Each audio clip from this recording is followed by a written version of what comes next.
Di tengah-tengah Sumatera Barat, ada sebuah danau yang indah dan menawan.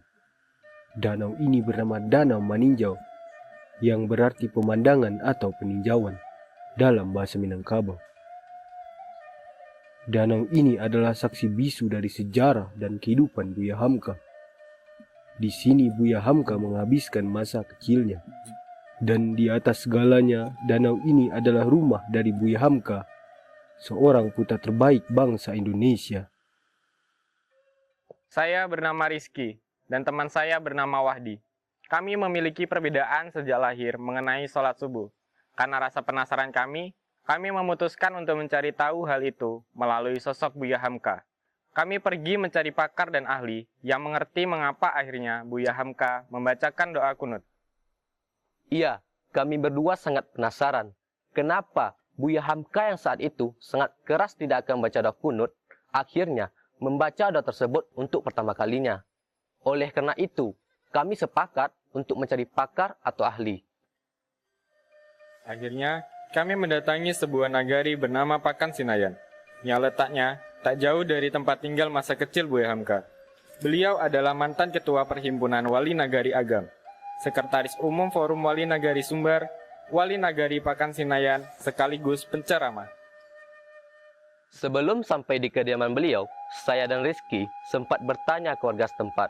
Beliau adalah orang sangat dihormati dan disegani di sini. Beliau seorang wali nagari dan juga seorang penceramah. Setelah menempuh perjalanan, akhirnya kami sampai di kediaman beliau. Namun sayangnya, ketika kami sampai, beliau harus memenuhi panggilan ke kantor Wali Nagari.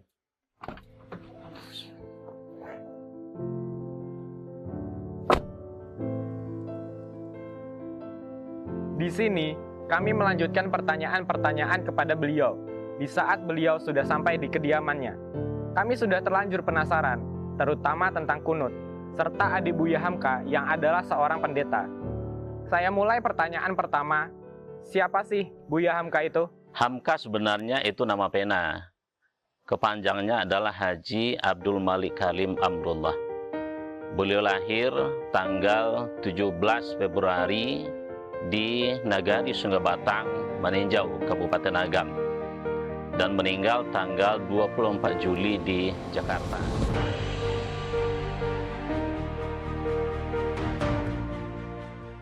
Buya Hamka ini dikenal sebagai ulama, sebagai tokoh politik, dan sampai akhirnya pemerintah Indonesia memberikan penghargaan terhadap beliau berupa pahlawan nasional.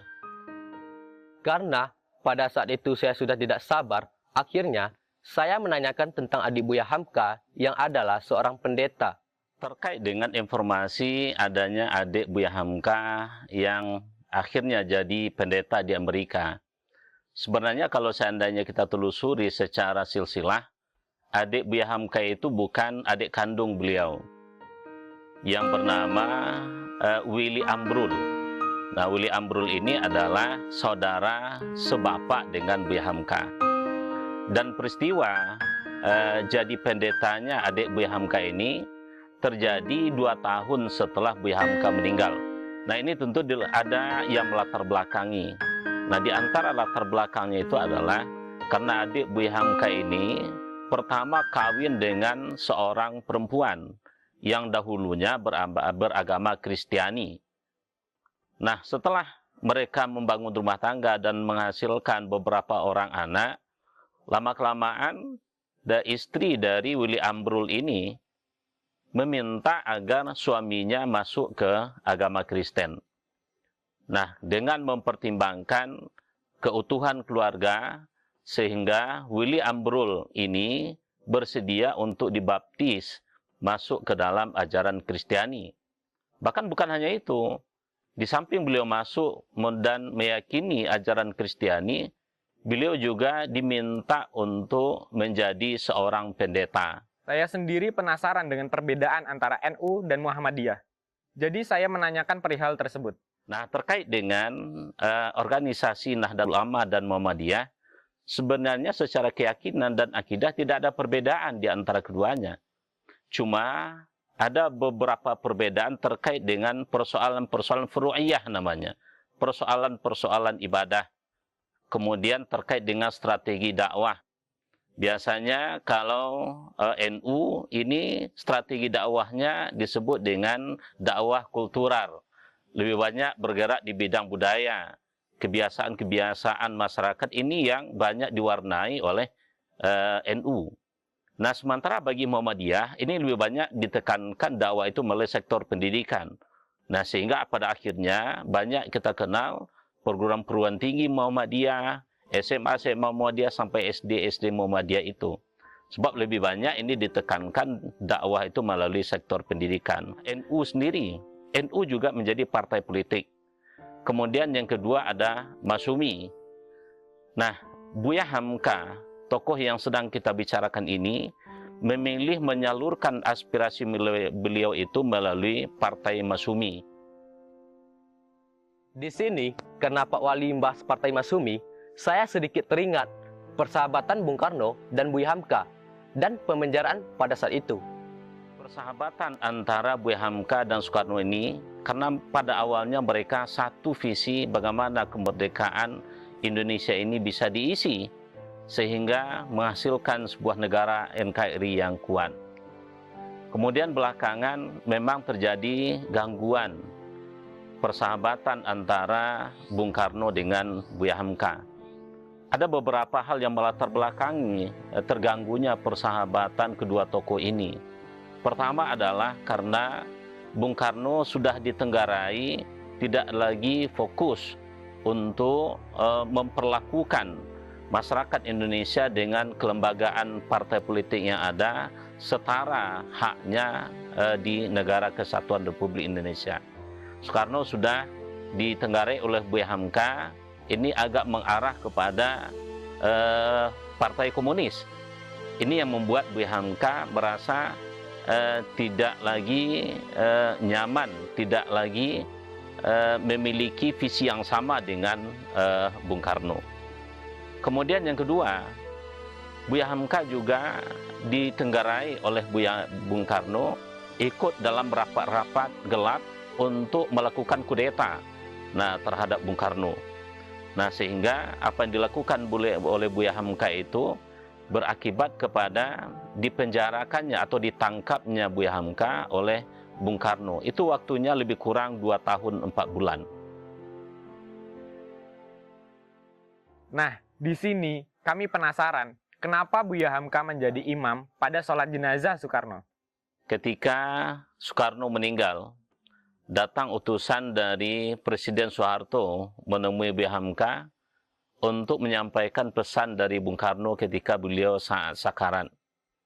Isi pesan itu adalah Bung Karno di penghujung hayat beliau meminta untuk Buya Hamka bersedia untuk mengimami salat jenazah Bung Karno. Dan permintaan itu yang disampaikan oleh ajudan Pak Harto disanggupi oleh Buya Hamka. Nah, dengan lapang dada Buya Hamka hadir di saat penyelenggaraan jenazah Bung Karno dan beliau langsung memimpin salat jenazah dari Bung Karno. Meski pernah dipenjara oleh Bung Karno, Buya Hamka tidak membalasnya dengan dendam. Ia malah menjadi imam sholat jenazahnya. Ia seperti bunga mawar yang tidak menyakiti siapapun. Bahkan, orang yang pernah mencabutnya dari akarnya lalu memberikan keharuman dan keindahan pada semua orang. Saya pernah menonton bersama Wahdi sebuah acara bernama Narasi yang dibawakan oleh Najwa Shihab. Di sana dijelaskan beberapa hal unik yang diceritakan oleh anak dan cucu dari Buya Hamka. Saya teringat akan hal itu, seperti cemburunya anak laki-laki dari Buya Hamka yang kalau memanggil anak laki-laki dan perempuan itu berbeda. Kepada perempuan dia lemah lembut, sedangkan kepada anak laki-laki dia biasa saja. Cucunya juga bercerita tentang Buya Hamka yang menjadi penghulu dari sebuah pernikahan seseorang. Beliau tidak memakan sedikit pun makanan dari acara tersebut. Beliau malah makan di luar acara ketika perjalanan pulang. Di sini, bukan Buya Hamka tidak menyukai makanannya, namun itu sudah menjadi kebiasaannya. Dahlah, balik ke narasumber lagi yuk.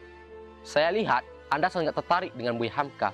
Pergilah ke rumah kelahiran beliau di sana masih ada keturunan aslinya. Ucap narasumber. Hari itu juga, detik itu juga, saya dan Rizky pergi ke meninjau. Di sini saya dan Rizky belum membahas soal kunut. Yang pastinya setelah ini saya kembali lagi.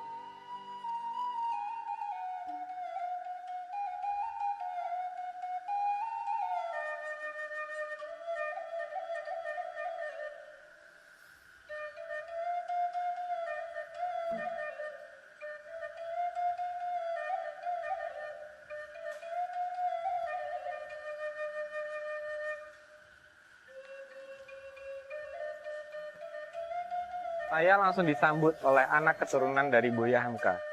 Di sini, saya sedikit terkejut karena yang kebanyakan orang tahu adalah anak Buya Hamka itu ada 10 orang.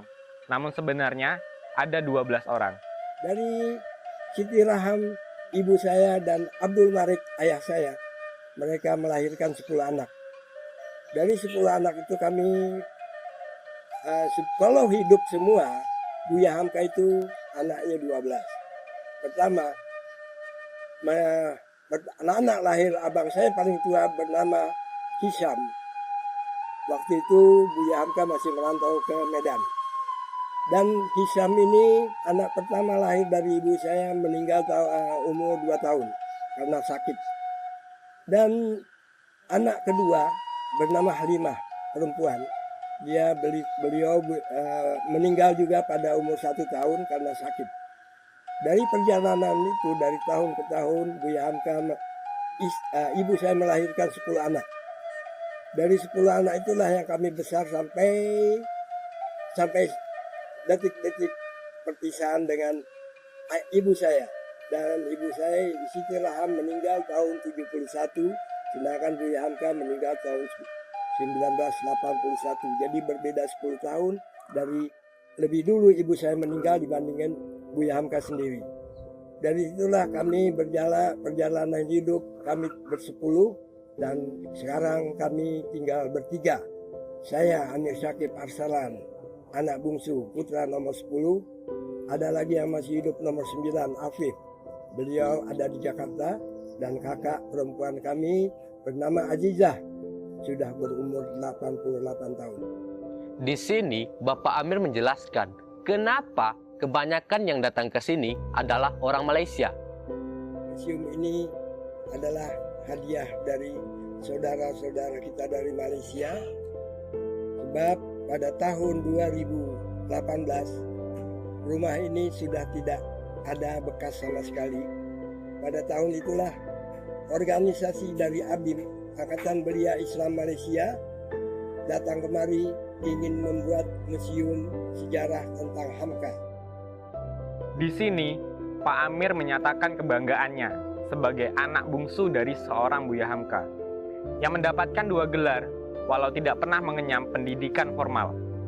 Di masa Buya Hamka, kita bisa tahu ada orang yang tinggal di kampung yang terpencil ini, dia tidak sekolah, dia tidak pernah tamat sekolah, karena tidak pernah mengenyam kuliah, dan sertifikat sebagai tanda tamat itu tidak pernah ada. Tapi yang saya kagumi dari ayah saya adalah dia mendapat gelar Doktor Honoris Causa 1 dari Universitas Kebangsaan Malaysia pada tahun 1974, dan gelar doktor dari Kairo Al-Azhar.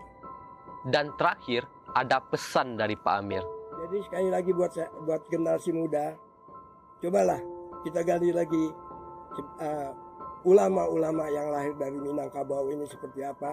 Bukan hanya Hamka, tetapi banyak lagi ulama-ulama yang dilahirkan dari ranah Minang dengan keadaan yang sangat tradisi, dengan keadaan yang sangat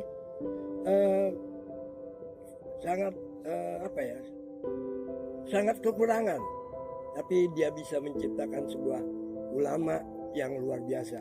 Dan satu lagi, kami pun mengagumi dari hampir 90% tamu yang datang ke museum ini adalah dari jiran Malaysia. Kenapa? Ranah Minang yang begitu kaya ini tidak banyak yang masih belum mengetahui siapa Hamka. Itu yang kami sayangkan. Bahkan negeri jiran Malaysia, hampir 90% tamu yang datang ke museum ini adalah dari Malaysia. Akhirnya kami kembali menemui beliau di kantor Wali Nagari dan sedikit melihat pekerjaan beliau. Saya langsung bertanya, apa pandangan Buya Hamka tentang kunut pada sholat subuh?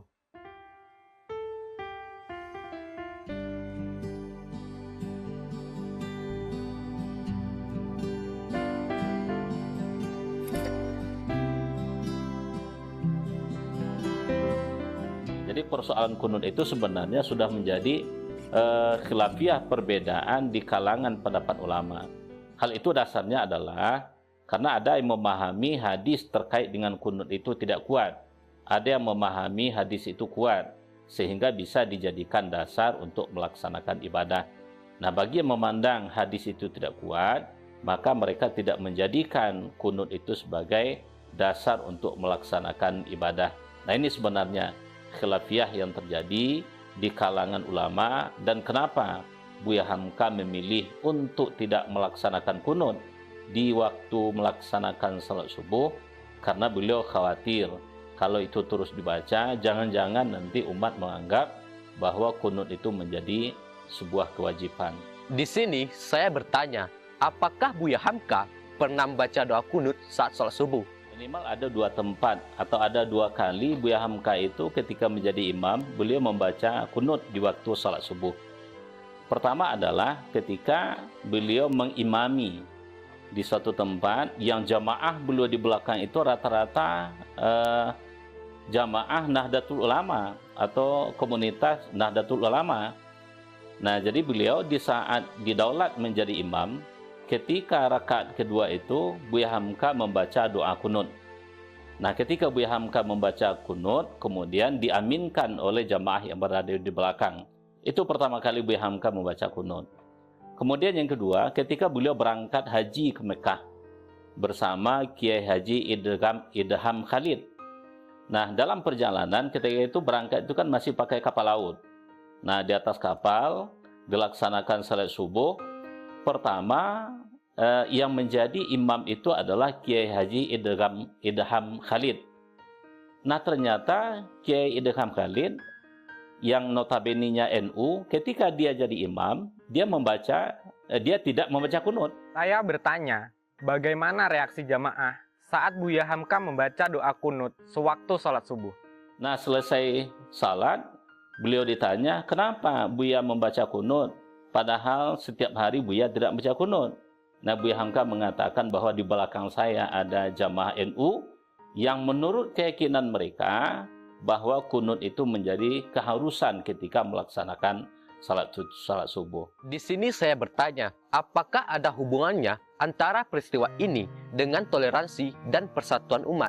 Buya Hamka menjadi contoh yang sangat arif, sangat bijak dalam menyikapi perbedaan itu.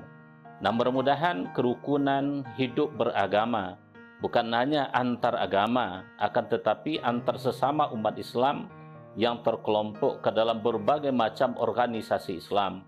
Tentu kalau seandainya kita mendambakan dan mengharapkan kesatuan umat, maka salah satu figur atau contoh yang paling bijak kita lihat dan kita contoh untuk mempersatukan umat itu adalah Buya Hamka. Saya diajarkan membaca kunut sejak lahir, sedangkan Wahdi tidak. Jadi, dapat saya simpulkan, Buya Hamka membaca kunut merupakan salah satu contoh persatuan antar umat, yaitu persatuan Indonesia itu sendiri.